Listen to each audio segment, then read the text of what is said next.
Some of you might have loaded into a Total War Warhammer 1, 2, or 3 campaign and noticed this quest come up. Talking about Karak 8 Peaks. Now it can either be with Scarsnake, Belagor, or Queek Headtaker.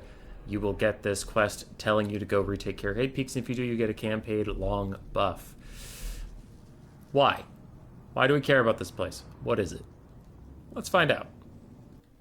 To start with Karak 8 Peaks, I guess we should go all the way back to the beginning of what the heck this place even is. It's a dwarf city. It was a dwarf city. Back when the dwarves and the high elves were the only two civilized nations on the face of the earth after the first Demon War, and Anarion pushed back the first invasion of Chaos with the help of the Lizardmen and some of the old ones, though I don't think Anarion super knew the Lizardmen were around. Anyway, this left just the high elves and the dwarves as the two civilized societies on the face of the earth. They're both mighty and very powerful. In about the dead center of the dwarven area was a big city called Karak 8 Peaks. It was situated between 8 peaks. This gave it multiple advantages. Being the center of the Dwarf Empire, there was tons of trade and commerce and traffic going through here, getting from all sides of the empire. Also, each of the peaks had mines in it, so there were several mines around the area, and they had a rare combination of gems, gold, silver, and more tactical ingredients such as gromril that they make their legendary armor out of. They also had iron and copper. It was really everything you could want out of a mining area. And in between the peaks, there were these fertile valleys where they could grow their beer, their wheat, have some goats and stuff.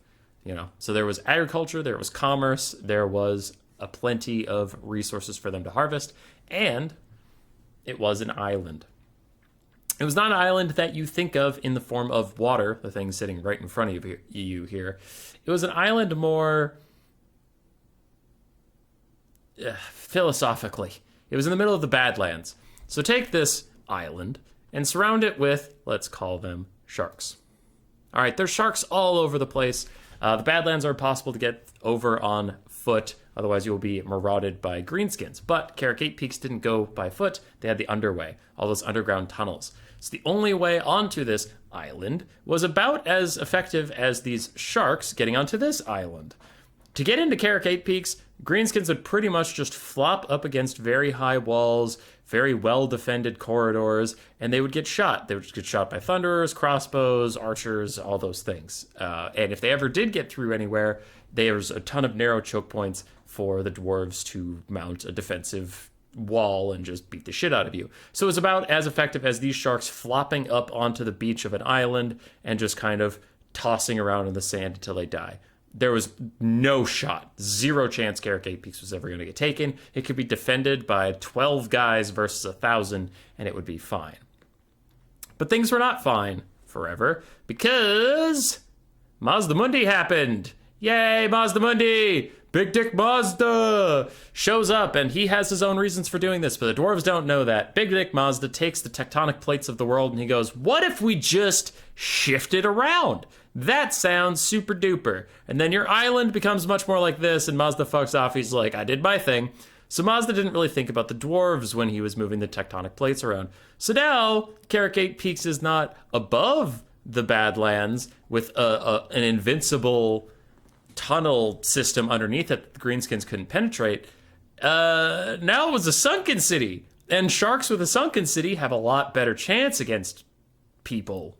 Dwarves. All right, enough of the fucking metaphor. Main point is the underway system got all fucked up. So now your subways were actually just doors. They were just doors to get in. They weren't connected anymore impenetrably. They were just easy way for the greenskins to get in. And now the dwarves, instead of covering a few very well defended and architecturally designed to be easy kill spots, kill zones, they had to defend everything. They had to defend every tunnel connection into their city, which was built for commerce. So there's a ton of them. There's a ton of them to get into every sector. What used to be like, oh, if you're coming from Karak Azul, we want to bring your sapphires and stuff up to the jewelers district. So that tunnel just goes straight to section 2. Now there's goblins just pouring out into section 2. Oh, what about like the coal miners? If we want to export some coal over to Karak Azul for their forges and stuff. Well, let's just get a tunnel straight into level 5. Now there's orcs just flowing into level 5. Whatever you got anything going on. So there was all these tunnels that were connecting and provided all the commerce now are just easy ways for the greenskins and Skaven to get in. And the Skaven also were invented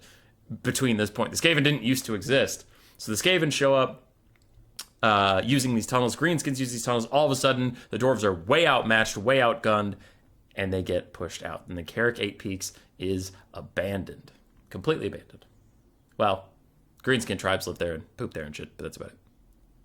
So why does anybody care about it? Why does anybody care about it?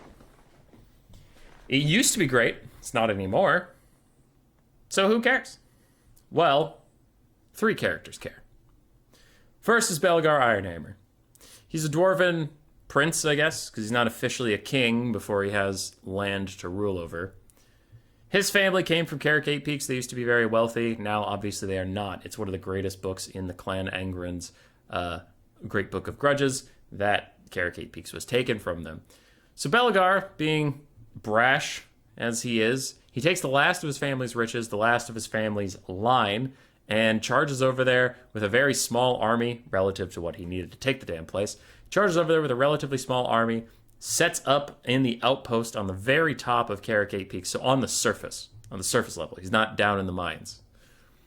So he essentially took an outpost on top of it and said, I did it! I retook Karak 8 Peaks. He gets the title of King Belgar Ironhammer. He is chillin'. He wants to retake Karak 8 Peaks, obviously, to reignite the Dwarven Empire, to become the center of trade and commerce once again, to make all that money, to be all that powerful, all that stuff. Problem is he didn't get into Karak 8 Peaks. He's just sitting outside of it. He's in the middle of the 8 Peaks. He's in that pasture land where the goats used to be. That thing. He's not actually in it. So Belgar's on top with a very small dwarven force. Why can't he get in? Well, every time he goes in, he gets ambushed by Scarsnake. Who is Scarsnake? Scarsnake was just a goblin. Scarsnake was a little shitheel of a goblin. He was a runt even for goblins. He is small.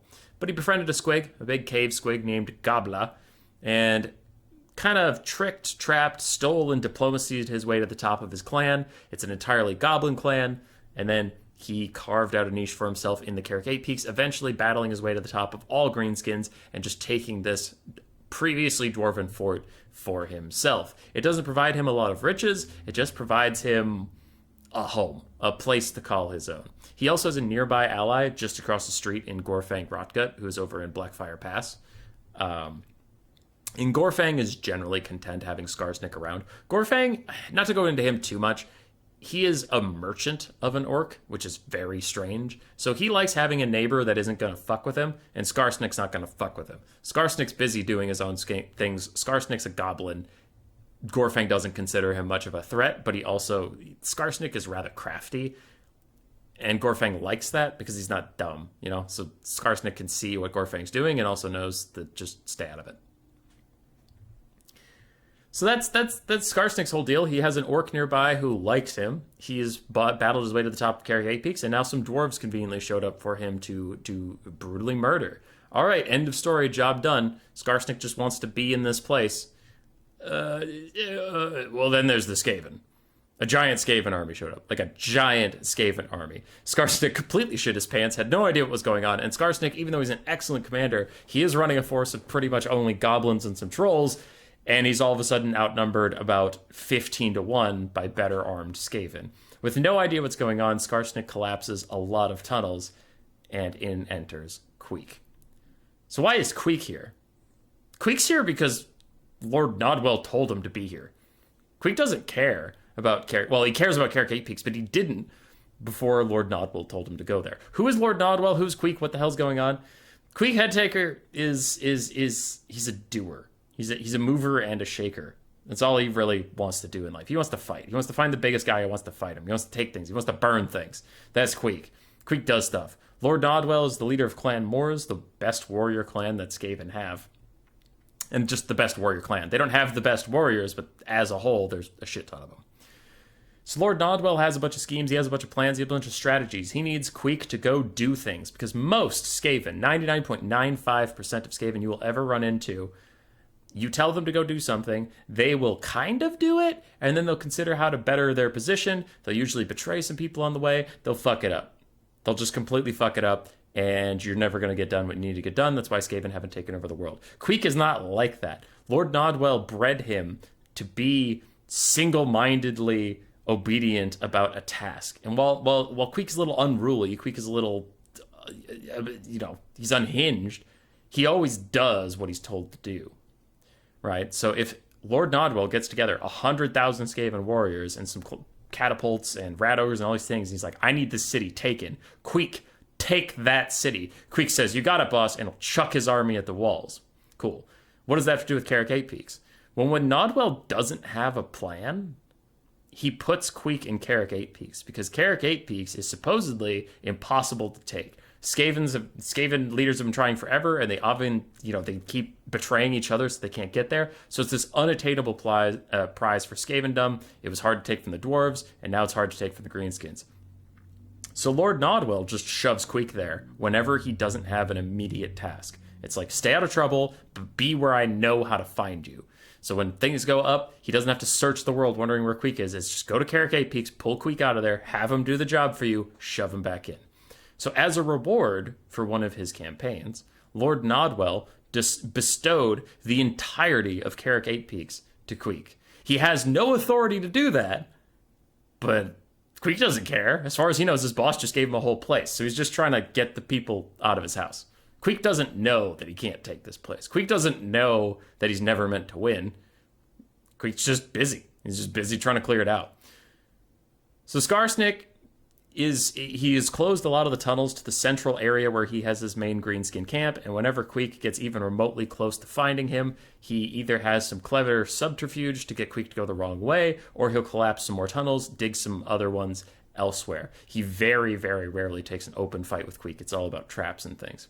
If Belegar ever gets down here, Queek will absolutely beat his ass. So Scarsnake is between Queek and Belegar, otherwise Queek would immediately emerge on the surface and just overrun the entire position.